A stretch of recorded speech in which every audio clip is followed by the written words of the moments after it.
Thanks for listening to Live Forever Young Radio. Did you know that the ancient Aztecs used spirulina to improve endurance and strength? Today on the show, Bob and Rollie talk about the ancient superfood known as spirulina. They identify what it is, how it forms, and why it could be considered the beginning of the circle of life. Learn about the amazing antioxidant and nutrient properties that spirulina, also known as blue-green algae, holds, and what amazing health benefits you can enjoy by adding one of the world's first superfoods to your diet. So sit back, relax, and get ready to live forever young.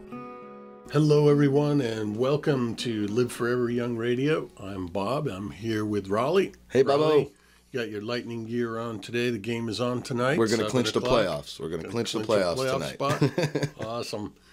So today we're going to talk about spirulina. Yes. Which is a superfood. Yes. Yeah. It's got some popularity lately. It's been around for a long time, though. All the way back to the time of the Aztecs, I heard you say. Exactly. Going back that far, that's a long time.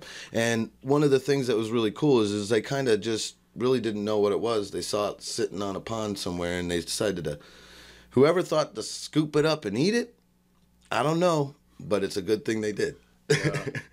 It's been used recently. You know, they will grow it. It's a blue-green algae, right? That they cultivate in ponds, freshwater ponds, and sometimes ponds that have salt water mixed in also. Yeah. And they'll cultivate it in a controlled environment with really pure water, and then they actually will harvest it and dry it out. And sometimes freeze dry it really fast to preserve the nutrients. And then it can be used as a supplement, either in a powder form or put into pills or liquids or like that. It comes in a whole bunch of different shapes and sizes. The Aztecs would turn it into cakes when they use it. So they turn it into little round cakes, dry it out, and eat the little like biscuit of algae. So that's kind of cool. And one of the things you were talking about, of course, you could use it as a supplement, and it got really popular. Spirulina got real popular when NASA decided to use it as a supplement for the astronauts up in space. Yeah. So that's pretty cool. It's like space-age ancient technology. Yeah, and it's also like the basic building block of life on Earth. Right. And it's algae is very, very diverse, and blue-green algae is one specific type, but in the water, whether it's salt water or fresh water, you can it serves as food for krill and shrimp, and that then in turn the krill and shrimp are eaten by fish, and so it becomes like a base building block of life. Right. It's like the circle of life. There you go. Starts with algae. And algae has, it has chlorophyll in it, which gives it part of the color. There's other things in blue-green algae, and the chlorophyll is dispersed all throughout the cells in blue-green algae, and chlorophyll is what helps with the conversion of the energy conversion inside the algae. So it's producing this chemical energy, and so when people take it in its pure form, that's one of the things that people seem to feel is a relief from fatigue, and also a boost in their energy and their muscle strength. Yeah. A lot of the stuff I was reading, I like the Aztecs. So going back to that, the Aztec warriors and like the runners of the time relied a lot on it for its ability to increase their endurance and help them from getting tired so quickly. So like it definitely has some sort of energy creation power, and I think a lot of it, photosynthesis, which is the process plants use to change light into energy. This does the same thing. Algae is basically like a plant, but in the water. So it's got that same process of photosynthesis where the chlorophyll comes into play. Absolutely. And, we also know that it's a really powerful antioxidant, blue-green algae or spirulina. Right. It's a very powerful antioxidant, and which recently, we've seen these studies about both Parkinson's disease and Alzheimer's disease being caused by inflammation. Yeah, I mean, we've said it since we started the show.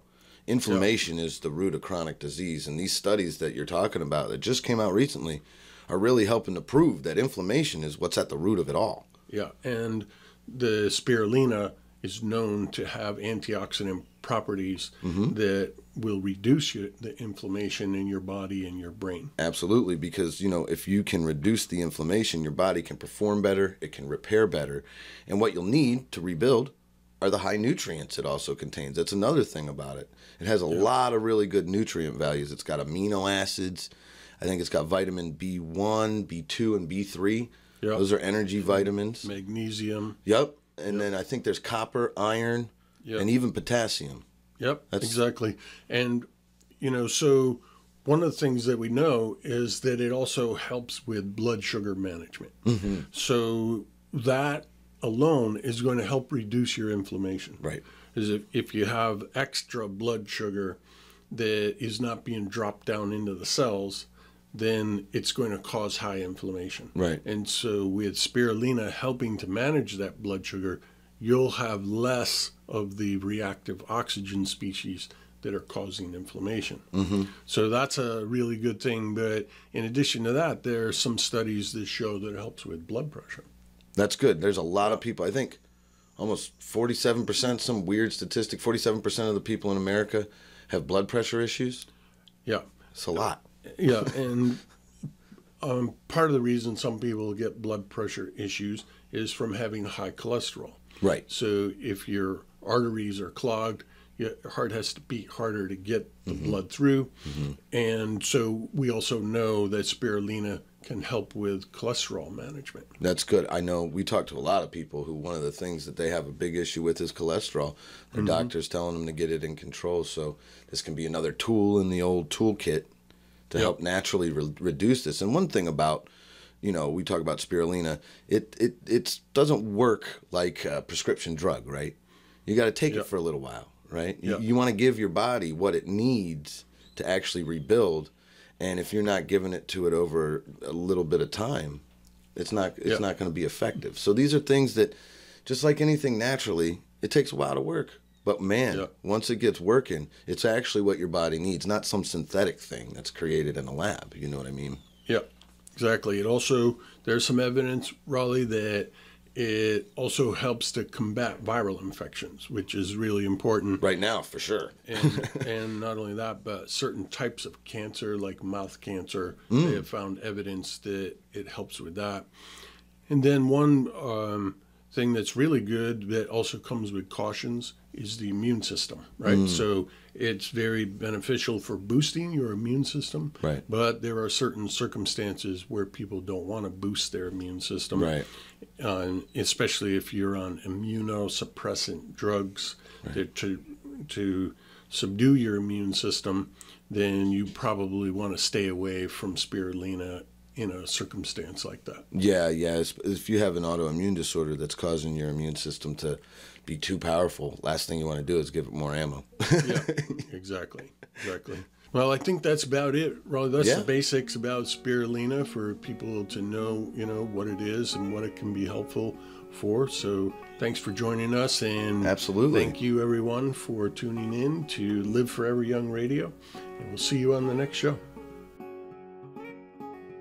Thanks for listening to Live Forever Young Radio.